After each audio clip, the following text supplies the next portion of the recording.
सभी का स्वागत है आईए ट्यूटोरियल में। आज हम देखेंगे बाल विवाह निषेध अधिनियम 2006 साल। अब बाल विवाह निषेध अधिनियम नाम से स्पष्ट है किसके विरुद्ध होगा। बाल विवाह जो होता है पहले टाइम से चला आ रहा है, बहुत टाइम से चला आ रहा है, ये एक कुरीति है। तो उस टाइम से चला आ रहा है, उसका निषेध करना है जरूरी है, क्योंकि इसके दुष्परिणाम भी क्या क्या हो सकते हैं पहले उस पर चर्चा कर लेते हैं, तब फिर आप लोगों को ज्यादा अच्छे से समझ आएगा कि इसकी जरूरत क्यों पड़ी। तो बाल विवाह का मतलब क्या होता है? अगर कोई लड़का 21 वर्ष से कम उम्र का है और लड़की 18 वर्ष से कम उम्र की है, दोनों का ही मतलब दोनों ही कम कम में है, या फिर दोनों में से कोई एक भी अगर कम है, मतलब अगर लड़का लड़की दोनों कम एज के हैं, मतलब लड़के के लिए 21 वर्ष होना चाहिए, लड़की के लिए 18 वर्ष होना चाहिए, इन दोनों से कम है तो वो क्या कहलाएगा? बाल विवाह। ठीक है, बाल विवाह कहलाएगा, वो बाल विवाह कहलाएगा। अब अगर मान लेते हैं लड़के की उम्र हो चुकी है, लड़के की उम्र 21 से ज्यादा हो चुकी है, और लेकिन लड़की की उम्र नहीं हुई है, लड़की की उम्र 17 है, लड़के की उम्र 22 है, तो ही इसको क्या क्या कहा जाएगा? बाल विवाह। बाल विवाह की श्रेणी में आएगा। तीसरा चीज, अगर लड़की की उम्र हो चुकी है, लड़की 18 से अधिक है लेकिन लड़के की उम्र नहीं हुई है, ऐसा भी हो सकता है, तो उस कंडीशन में भी इसको क्या कहा जाएगा? बाल विवाह। क्योंकि दोनों में से एक पक्षकार मतलब क्या होगा? जो जिसकी शादी होने वाली है, दोनों में से अगर एक का भी एज नहीं हुआ है तो उसको बाल विवाह की श्रेणी में ही डाला जाएगा। तो बाल विवाह कितने तीन टाइप से हो सकता है। ठीक, अब देखिए ये बहुत टाइम से चला आ रहा है, प्राचीन काल से चला आ रहा है, तो ये एक सामाजिक कुरीति के रूप में समाज में विद्यमान है। अब ये कुरीति क्यों है? बचपन में ही विवाह कर दिया जाता है। लड़कों के साइड से थोड़ा इसको साइड करके देखते हैं। लड़कियों के साइड से क्यों जल्दी विवाह क्यों किया जाता है? क्योंकि लड़कियों को क्या समझाया जाता है? बोझ। लड़कियां बोझ हैं, जितने टाइम तक घर में रहेंगी उतने टाइम तक हमारा पैसा कम होते जाएगा, क्योंकि वहां खर्च हो रहा है ना, बेटी है तो उसमें खर्च हो रहा है। देखिए ये सारी मेरी भावनाएं नहीं है, मेरे शब्द, मेरे को सिर्फ समझाना है जो जो व्याप्त है, समाज में व्याप्त है, मैं सिर्फ वही चीज को बता रहा हूँ, ये मेरा विन नहीं है।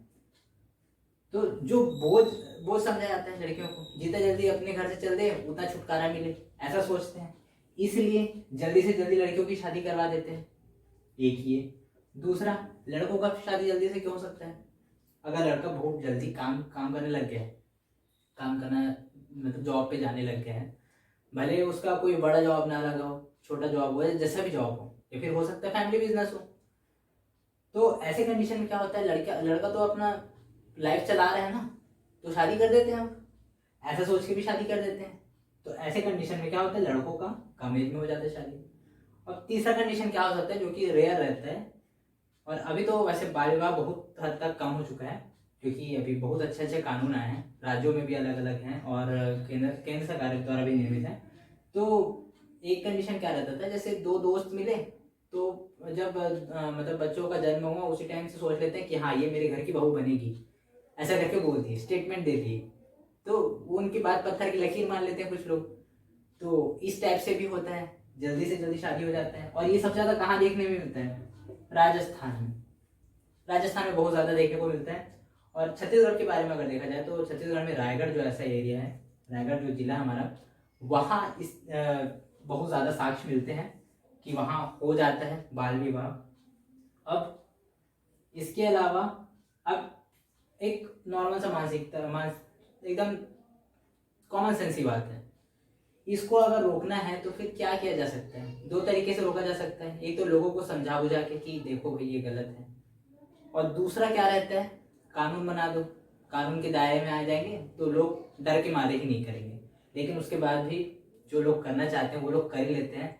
अगर खबर मिल जाता है तब फिर पता चलता है कि हाँ ये क्या बोलते हैं यहाँ बाल विवाह हुआ है ऐसा करके, तब का कार्यवाही का बात अलग हो जाता है फिर। लेकिन मोस्ट ऑफ द टाइम लोगों को पता ही नहीं चल पाता, पुलिस को पता ही नहीं चल पाता, प्रशासन को पता ही नहीं चल पाता कि बाल विवाह हो रहा है। और राजस्थान में तो बहुत सारे जगह ऐसे हैं जहाँ सामूहिक विवाह होता है।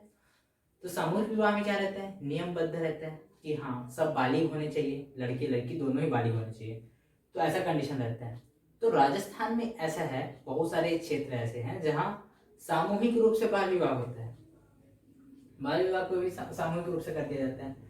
तो अब देखिए इससे प्रॉब्लम्स क्या क्या आती है। प्रॉब्लम पहले डिस्कस कर लेते हैं। एक लड़के के पर्सपेक्टिव से ज़्यादा कुछ नुकसान मुझे तो मतलब ऐसा नहीं है कि नुकसान नहीं होता होगा, लेकिन हम लोग को महिलाओं के परिप्रेक्ष्य में देखना चाहिए तो ज़्यादा अच्छा रहेगा। पहला नुकसान क्या रहता है, अगर लड़की का जल्दी से शादी हो चुका है, वैसे लड़कियां जो हैं 12 वर्ष की उम्र में मतलब 12 से 13 वर्ष की उम्र में ऐसा रहता है कि ये मतलब एक बच्चा अडॉप्ट करने के लिए इनका बॉडी तैयार हो जाता है। और लड़कों का भी ऐसा ही है, लड़कों का भी ऐसे 14 से 16 साल के एज में, 14 से 16 साल में लड़के भी इस चीज़ के लिए तैयार हो जाते हैं। लेकिन क्या ये सही एज है? क्या इस टाइम पे दिमाग का मानसिक विकास हुआ है? नहीं हुआ है। न मानसिक विकास ठीक से हुआ रहता है और न शारीरिक विकास ठीक से हुआ रहता है। ये तो स्टार्टिंग एज है, ये स्टार्टिंग एज है कि मिनिमम इतना में तो बेबी कंसीव करने के लायक हो जाते हैं। तो इसका मतलब ये तो नहीं कि कोई स्त्री जो है वो बच्चा पैदा करने की फैक्ट्री है, ऐसा तो नहीं है। लेकिन उसके बाद भी लोग बड़े गलत तरीके से शादी वादी करा देते हैं, ये सब बिल्कुल गलत है। प्री मैच्योर रहते हैं, लड़कियां खुद प्री मैच्योर रहती हैं, उनका खुद बॉडी पूरी तरह से तैयार नहीं हो, उनके बॉडी में जो गर्भ वाला जो पार्ट होता है वो भले बन चुका रहता है और विकसित भी हो चुका रहता है, लेकिन उतना विकास नहीं हुआ रहता है कि एक मतलब एक बच्चे को कंसीव कर सके। तो सबसे मेन समस्या क्या आती है? मातृ मृत्यु। अब छोटी सी बच्ची है, अगर बेबी अडॉप्ट वो करेगी, कंसीव करेगी, तो जो वो खुद बच्ची है, जो वो एक बच्चा कंसीव कर रही है, तो क्या ये उसके मतलब उसका बॉडी खुद उसके लिए तैयार नहीं रहेगा? तो बहुत सारे केसेस में ऐसा होता है कि मतलब माताओं की मृत्यु हो जाती है। दूसरा होता है शिशु मृत्यु। अब माँ ही मैच्योर नहीं है, मतलब मैच्योरिटी मतलब तैयार नहीं है, उनका शरीर ही तैयार नहीं है, तो बच्चे का शरीर कैसे पूरी तरीके से तैयार हो सकता है? तो ऐसा में होता है बच्चों की भी मृत्यु हो जाती है जन्म के समय, या जन्म के पहले भी हो जाता है, अबॉर्ट हो जाते हैं। और क्या होता है? विकलांगता। अब विकलांगता में दोनों चीज आता है, शारीरिक रूप से विकलांग भी हो सकते हैं, मानसिक रूप से भी विकलांग हो सकते हैं। और विकलांगता मतलब अंग उनका सही तरीके से अगर काम नहीं कर रहा है, चाहे वो ब्रेन हो, चाहे हाथ पैर हो, चाहे कुछ हो, तो वो सारे के सारे विकलांगता की श्रेणी में आते हैं। सोचने समझने की शक्ति कम रहती है कुछ बच्चों की, क्योंकि वो प्री मैच्योर रहते हैं। ऐसा केसेस सुने होंगे आप लोग, 7 महीना का हुआ रहता बच्चा और मतलब बाहर आने का टाइम हो जाता है, तो क्या रहता है, बच्चों का मानसिक विकास नहीं हुआ रहता उतने टाइम तक। तो बच्चे अपेक्षाकृत कम बुद्धिमान होते हैं, कम तार्किक होते हैं। तो इस तरह की समस्याएं देखी जाती है। इन सब समस्याओं को खत्म करने के लिए ही एक एज डिसाइड किया गया कि हाँ इतना एज ठीक है, तो लड़कियों के लिए 18 साल, कम से कम 18 साल तो होने चाहिए कि वो क्या बोलते हैं उनका बॉडी तैयार हो जाए उस चीज़ के लिए। लड़कों के लिए 21 वर्ष। अब देखते हैं ये सारी समस्याएं, इसके अलावा और भी कुछ समस्याएं हैं। अब जो बाल विवाह है, ये तो कोई अच्छी रीति नहीं है, ये एक कुरीति है। तो इसका सॉल्यूशन क्या हो? अब मतलब ये बच्चों का, अब देखो अभी तो ठीक ठाक एज में हो रहा है, मतलब अभी तो नियम के हिसाब से 18 और 21 है, तो लगभग कम से कम इतने छोटे बच्चे तो नहीं है, उससे तो बड़े ही हैं। उसके बाद भी मातृ मृत्यु दर भी बहुत अच्छा खासा है, शिशु मृत्यु भी बहुत हो रही है। तो अब ऐसे कंडीशन में जब मातृ की भी मृत्यु हो रही है और शिशु की भी मृत्यु हो रही है, तो सोचिए उस टाइम पे कितना होता रहा होगा, बहुत ज्यादा। इसलिए क्या किया गया, 1929 में एक एक्ट आया जिसको बोला गया शारदा एक्ट। इस एक्ट में क्या बताया गया, इसमें बच्चों मतलब विवाह की उम्र निर्धारित की गई कि लड़कियों की मिनिमम 14 तो हो जानी चाहिए, लड़कियों की 14 और लड़कों की 18, इससे पहले विवाह नहीं किया जाएगा। ऐसा कानून लाया गया 1929 में, बहुत सारे पूरे भारत में इंप्लीमेंट किया गया। लेकिन उसके बाद भी ये चीज व्याप्त रही, क्योंकि देखो 29 का बात है और हम लोग अभी कहाँ है, 2021 में है, 2021 में है। उसके बाद ये चीज चल रहा है।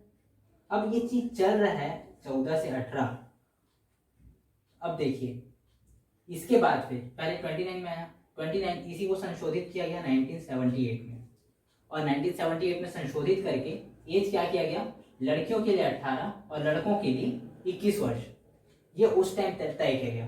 तो आप लोगों को क्या 2-3 चीज अभी याद कर रहे हैं यहाँ पर से। एक तो शारदा एक्ट कब आया, 1929 में। अमेंडमेंट कब हुआ, 1978 में। एज कितना हुआ, 18-21, और शारदा एक्ट में एज कितना था, 14 और 18। ये हो गया। इसके बाद आपको क्या ध्यान रखना है, कारण क्या क्या है, मातृ मृत्यु दर, शिशु मृत्यु दर, विकलांगता, ये सारे कारण हैं। अब शारदा एक्ट आ गया 78 में, 18 से 21 कर दिया, उसके बाद भी हो रहा है अभी। अब 21 में एक एक्ट लाने का प्रयास किया जा रहा है, आएगा भी बिल, जिसमें लड़कियों की एज को 21 किया जाएगा, कि 21 के पहले जो भी लड़कियां होंगी उनका विवाह नहीं किया जा सकता। लड़कियों का शादी करना है तो पहले उसको 21 की हो जानी चाहिए, 21 की हो जानी चाहिए, उसके बाद ही किया जाएगा। तो अब देखते हैं आगे कहाँ तक पहुंचे थे। ये हो गया, ये हो गया। अब देखिए इसको ये लागू कब हुआ, राष्ट्रपति से 10 जनवरी 2007 को इसका परमिट मिला गया, मतलब राष्ट्रपति का साइन हुआ 10 जनवरी 2007 में। लागू कब हुआ, 1 नवंबर 2007 को। ये दोनों डेट इंपॉर्टेंट है, दोनों डेट याद करेंगे। इसके बाद आते हैं विस्तार। इसका विस्तार कहाँ कहाँ तक है, तो इसका विस्तार पूरे भारत में है, संपूर्ण भारत में कोई सा भी क्षेत्र है तो वो सारा का सारा इस कानून के अंतर्गत आएगा। अब ये भारतीय नागरिक जो रहेंगे, भारतीय नागरिक कहीं भी, पूरे भारत का हो गया। उसके बाद फिर भारतीय नागरिक अगर किसी और देश में रह रहे हैं और वहां अगर वो बाल विवाह करने की कोशिश कर रहे हैं तो वो भी नहीं कर सकते, क्योंकि वो एक भारतीय नागरिक है, मतलब जिसके पास नागरिकता है वो कर ही नहीं सकता। अब बाल विवाह को रोकने के लिए बाल विवाह प्रतिशत अधिकारी का नियुक्ति किया जाएगा। कौन करेगा, राज्य सरकार। सारी चीजों को ध्यान रखते जाएंगे। बाल विवाह प्रतिशत अधिकारी की नियुक्ति कौन करेगा, राज्य सरकार। अब यहाँ पर इंपॉर्टेंट पॉइंट ध्यान रखने का ये है कि राज्य सरकार जो है पूरे के पूरे राज्य के लिए, मतलब जैसे हमारे छत्तीसगढ़ है तो छत्तीसगढ़ के पूरे मतलब सभी जिले, अभी तो घोषित कितना है, 32 हो चुका है, 32 जिलों का घोषणा हो चुका है टोटल अभी। तो देखा जाए तो राजपत्र में प्रकाशित कितना है, 28 जिले, मतलब राजपत्र जो होता है, राजपत्र में अगर कोई भी कानून जो बनने वाला है वो राजपत्र में जब प्रकाशित होता है तभी वो पूरा कानून बनता है, वही इम्प्लीमेंटेशन होता है। तो 28 जिलों का हो चुका है, 4 और जिले जोड़े गए हैं इसी साल, बनाने का प्रक्रिया कार्यरत है। तो जब ये कंप्लीट हो जाएगा तब फिर 32 हो जाएगा हमारा पूरे जिले। तो जितने भी सारे हैं, पूरे राज्य में जितने भी जिले हैं हर एक क्षेत्र में, उसके लिए हो सकता है बाल विवाह प्रतिशत अधिकारी, या पूरे राज्य में से किसी विशेष भाग के लिए, जैसे जिस जिले में जैसे मान के चलते हैं सारे जिलों में से रायगढ़ बस एक जिला ऐसा है, फॉर एग्जाम्पल मान के चलते रायगढ़ जिला ऐसा है जहां बाल विवाह देखा जाता है और बाकी कहीं भी नहीं है। तो क्या करेंगे, तो जो बाल विवाह प्रतिशत अधिकारी की नियुक्ति राज्य सरकार करेगा वो सिर्फ उसी भाग के लिए रहेगा। अब देखते हैं महिला पक्षकार हेतु भरण पोषण। भरण पोषण देखने से पहले ये चीज जान लेते हैं कि अगर बाल विवाह हो गया तो उसका क्या होगा। पहला कंडीशन, अगर बाल विवाह नहीं हुआ है, मतलब खबर मिला है कि होने वाला है लेकिन हुआ नहीं है, और वहां पर तुरंत कौन भेजेगा, जिला का मजिस्ट्रेट जो रहेगा, जिला मजिस्ट्रेट जो रहेगा वो तुरंत तत्काल ऑर्डर देगा कि वहां जाके रोको, और वो अगर रोक लिया जाता है तो वो तुरंत खत्म हो जाएगा, मतलब वो विवाह किया ही नहीं जाएगा, संपादित ही नहीं किया जाएगा। दूसरा कंडीशन, शादी हो चुका है। अब शादी हो चुका है तो फिर शादी कंप्लीट होने की कंडीशन में पहले देखा जाएगा कि एज हुआ है कि नहीं, मतलब जो जांच किया जाएगा, सबसे पहले जांच यहाँ भी किया जाएगा, जांच यहाँ भी किया जाएगा। अब जांच किया जाएगा लड़का बालिग है कि नहीं है, उसके हिसाब से उसको दंड दिया जाएगा, क्योंकि अलग अलग प्रावधानों के लिए अलग अलग दंड है। अगर लड़का बालिग है, मतलब लड़के का उम्र हो चुका है लेकिन वो जो एक नाबालिग लड़की से विवाह कर रहा है, शादी कर रहा है, तो ऐसे कंडीशन में क्या होगा, उसको अलग अलग सजा मिलेगा। और अगर ये भी नाबालिग है, ये भी नाबालिग है, दोनों ही नाबालिग हैं, तो उस कंडीशन में अलग अलग सजा मिलेगा। इसलिए पहले वहां जाके क्लासिफाई करते हैं कि किस टाइप का यहाँ पर जो बाल विवाह हो रहा है, ठीक है, किस टाइप वाला है, तो उसकी जांच होगी। उसके बाद में फिर अगला क्या होता है, जांच के बाद अगर पाया जाता है कि इनमें से कोई एक, मतलब अगर प्रूफ हो गया कि यहाँ पर मतलब बाल विवाह ही हो रहा है, ऐसा प्रूफ हो गया, तो तुरंत इसको विच्छेद किया जाता है और जिसको सजा मिलने वाली है, जो सजा के पात्र हैं, उन सभी को सजा दे दी जाती है। सजा कितनी दी जाती है उसको आगे हम लोग देखेंगे अभी। अब देखिए, महिला पक्ष का हेतु भरण पोषण।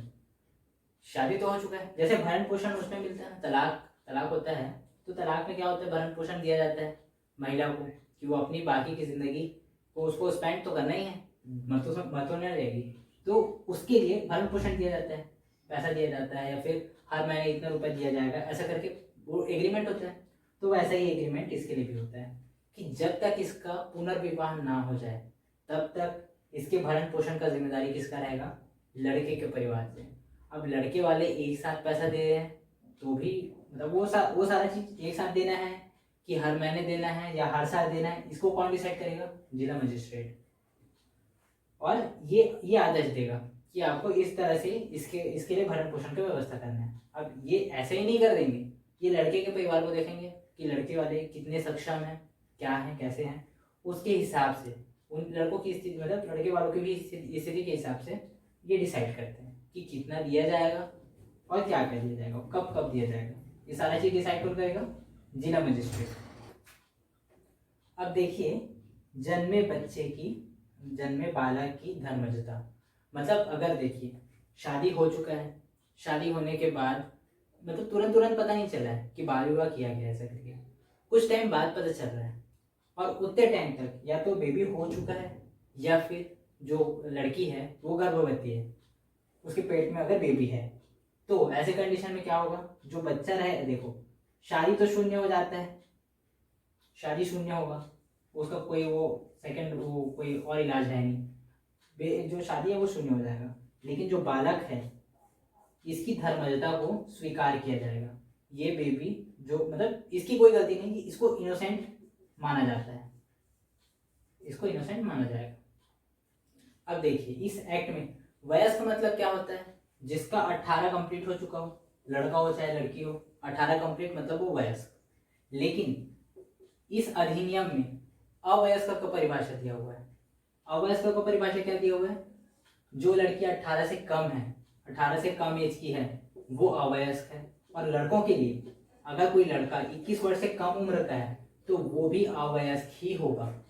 अपने अपने एज कैटेगरी को मतलब जब सक्सीड कर लेंगे, आगे बढ़ जाएंगे, 18 कंप्लीट कर लेंगे, लड़कियां अगर 18 कंप्लीट कर ली या फिर 18 से ज्यादा कंप्लीट कर ली, तो तब वो क्या कहलाएगी, वयस्क।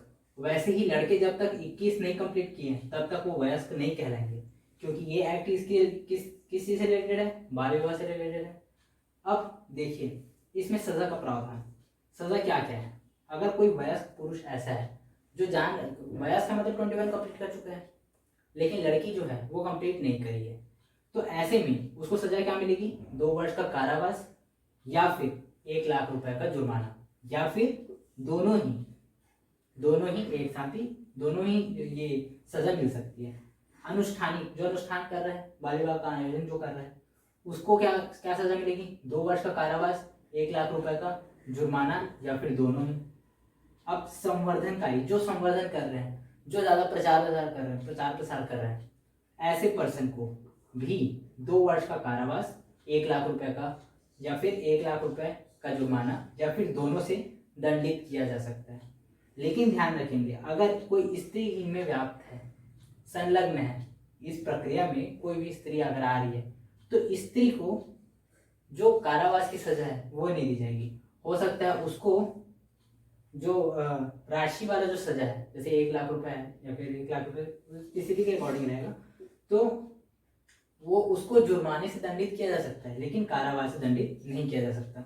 ये इंपॉर्टेंट पॉइंट है इस एक्ट का। क्वेश्चन में ऐसा भी पूछ सकते हैं कि स्टेटमेंट लिखा रहेगा कि स्त्रियों के लिए इतना वर्ष का कारावास ऐसा करके, तो पहले ही समझ देंगे कि हाँ स्त्रियों के लिए तो कारावास है ही नहीं। कारावास किसके लिए? पुरुषों के लिए बस है। स्त्रियों के लिए क्या है? सिर्फ अर्थदंड, मतलब जुर्माना, सिर्फ वही बस है स्त्रियों के लिए। अब कर्तव्य देखो, न्यायालय का क्या क्या कर्तव्य रहेगा। न्यायालय और जो हमारा बाल विवाह निषेध अधिकारी है, प्रतिषेध अधिकारी है, उनका क्या क्या कर्तव्य रहेगा। एक इतना सारा चीज जानने के बाद आप लोग को एक समझ तो क्रिएट हो ही गया होगा कि क्या क्या काम, इसको रोकने के लिए क्या क्या किया जा सकता है। सबसे पहला क्या किया जा सकता है? जागृति, जन जागृति लाके कि ये गलत है, और गलत है तो क्यों गलत है इस चीज को समझा के। दूसरा, इसमें इस कानून को लाने का कारण क्या था, उस कारण को समझा के। कारण को समझाएंगे तो क्या होगा, जितने भी मतलब लोग समझने की कोशिश करेंगे कि लड़कियों का जल्दी विवाह क्यों नहीं होना चाहिए, लड़कों का जल्दी विवाह क्यों नहीं होना चाहिए, बाल विवाह क्यों गलत है। जब तक उस कारण को नहीं समझेंगे तब तक ये चीज किया नहीं जा सकता। प्रचार प्रसार के लिए, कारण बताने के लिए। अब जहां अगर कहीं पर इस चीज की घटना हो रही है, अगर आप जान रहे हैं, आप देख रहे हैं, तो फिर आप उसको तुरंत सूचना देंगे, सूचना का प्रसारण करेंगे। और जैसे ही अगर सूचना मिली अधिकारियों को, जो भी अधिकारी इसके लिए निर्देशित है, उसको जैसे ही सूचना मिलती है उसको तुरंत ही संज्ञान लेना है, तुरंत ही संज्ञान लेके पहुंचना है उस स्थल पे जाके देखना है। और सारा चीज जब तक पूरा वेरीफाई ना हो जाए कि हाँ ये बाल विवाह है या बाल विवाह नहीं है, तुरंत का तुरंत उसको मतलब तुरंत जांच करनी है और तुरंत कार्यवाही करनी है। अगला क्या हो सकता है, इस चीज को प्रेरित करने वाले जो लोग हैं, प्रेरित करने वाले लोग जो हैं उनके ऊपर सख्त कार्यवाही। और अगर कोई समाज भी, पूरा का पूरा समाज इस चीज में लिप्त है, तो उन समाज की बैठकों में हिस्सा लेके उन्हें चीजों के बारे में स्मरण कराया जाए, जागृति फैलाई जाए, कारण बताया जाए, ये भी इसका कार्य है। और जो जांच है वो निष्पक्ष होनी चाहिए, निष्पक्ष जांच की जानी चाहिए। अगला, निष्पक्ष जांच के बाद, अब जांच हो जाएगा, उसके बाद फिर जो कार्यवाही में विलंबिता होती है, कार्यवाही में विलंब होता है, उस विलंब को कम से कम करने का प्रयास करना है। जितना जल्दी हो सके कार्यवाही, स्पीड से कार्यवाही होनी चाहिए। ये सारा चीज, ये सारे किसके कार्य हैं? ये सारे कर्तव्य हैं। ये हमारे भी कर्तव्य, इसमें से कुछ कर्तव्य हमारे भी हैं। अगर हमें कुछ पता चल रहा है तो हमें तुरंत ये सूचना देनी चाहिए। बाकी ये सब कार्य किसके हैं? जो बाल विवाह निषेध अधिकारी जो है, जो राज्य सरकार नियुक्त करेगा, ये सारे उसके कार्य हैं। अब आते हैं शक्तियां। इनको शक्तियां कहाँ से मिलेगी? तो सीआरपीसी जो एक्ट है हमारा 1973 का, उसमें इसको संज्ञेय और गैर जमानती बताया गया है। मतलब इसको तुरंत संज्ञान लेना है इसका इसमें। और इसमें अगर किसी को गिरफ्तार किया जाता है तो उसको जमानत नहीं दी जाएगी, चाहे वो कितना भी बड़ा पार्टी का हो, चाहे वो कितना भी ऊंचा पहुंच का हो, जमानत नहीं मिलेगी, मतलब नहीं मिलेगी। और इसके लिए जैसे कोई भी अगर पुलिस किसी के मतलब किसी जगह में रेड डालने जाती है तो उसके पास एक वारंट होना चाहिए, लेकिन यहाँ पर वारंट की आवश्यकता नहीं है। अगर कहीं पता चल रहा है, अगर हम लोग को सिर्फ मतलब जो अधिकारी इसके लिए नियुक्त हैं उनको अगर थोड़ा सा भी भान भी होता है तो वो तुरंत कार्यवाही करेंगे और तुरंत उस टाइम वारंट की उन्हें जरूरत नहीं पड़ेगी, बिना वारंट के पहुंच सकते हैं। क्योंकि अगर वारंट मिलने तक अगर पहुंचते हैं वहाँ और लेट हो गई, वहाँ शादी हो गई तो समस्या है। इसलिए यहाँ पर वारंट को हटा दिया गया, वारंट की आवश्यकता नहीं है। तो ये था हमारा बाल विवाह निषेध अधिनियम। जितने सारे इंपॉर्टेंट पॉइंट्स हैं जो एग्जाम के पर्सपेक्टिव से इंपॉर्टेंट है, वो सारा चीज यहाँ पर डिस्कस कर लिया गया। और कुछ पॉइंट्स और भी हैं जो इस एक्ट में हैं, लेकिन वो जानना एग्जाम के पर्सपेक्टिव से उतना इंपॉर्टेंट नहीं है, क्योंकि आपका फोकस सिर्फ एग्जाम क्लियर करने में होना चाहिए, ना कि आपको पूरा को पूरा इसका पूरा ज्ञान लेके सबको ज्ञान बांटते रहे। ज्ञान बांटना जरूरी है, इतना ज्ञान काफी है अगर ज्ञान बांटना है तो, लेकिन एग्जाम निकालना भी जरूरी है। तो उसके हिसाब से एग्जाम के पर्सपेक्टिव से बताया गया जो भी डाटा है। और अगर कुछ और भी अगर पॉइंट ऐसा होगा जो बच गया होगा, वो सारा का सारा आप लोग को नोट्स में अवेलेबल हो जाएगा। तो इस एक्ट को यहीं पर कंप्लीट करते हैं, इसके बाद कोई और भी एक्ट आएगा, अगला एक्ट में देखते हैं कि उसमें क्या है। Thank you.